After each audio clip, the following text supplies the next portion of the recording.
Good morning everyone and welcome back to Morning Markets. Paul Durrance, Investment Director. If we start by looking at equity markets yesterday, equity markets rebounded after some weakness last week and marked falls month to date. UK equities, the FTSE 100, led the way, up 1.5%, and that was with banks and energy stocks doing particularly well.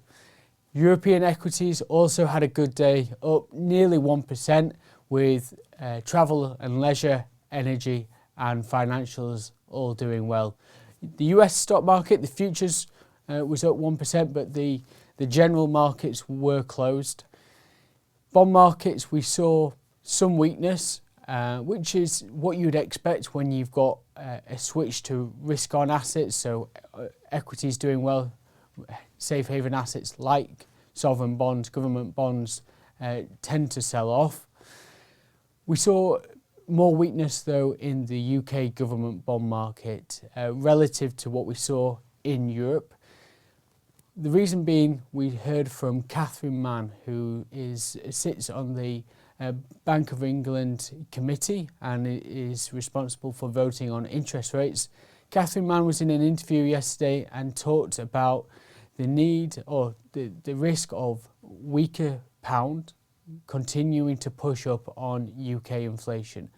Year to date, we've seen sterling fall around 9% relative to the US dollar, and that has contributed to a higher inflation, especially for the UK. We see this because the UK imports a lot of goods, a lot of food and a lot of energy, so having a weaker pound makes it more expensive for UK consumers.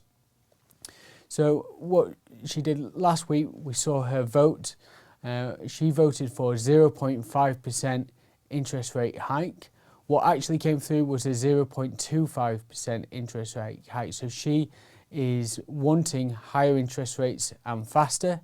That is at the expense of economic growth. So she's prepared to allow economic growth to fall further in order to make sure that inflation comes down sooner, and for the long run that should be better for the UK economy from her opinion.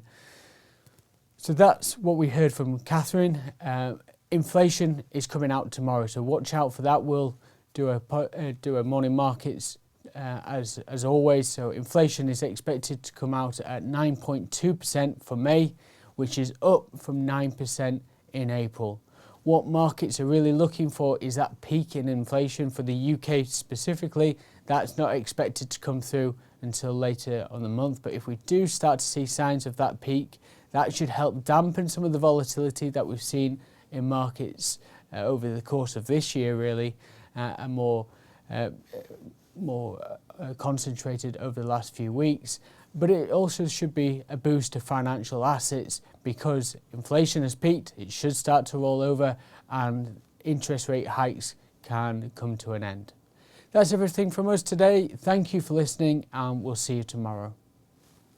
If you're interested in taking your investing to the next level or would like to know more about the options available to you when you retire, then download our free guides to ISAs and pensions.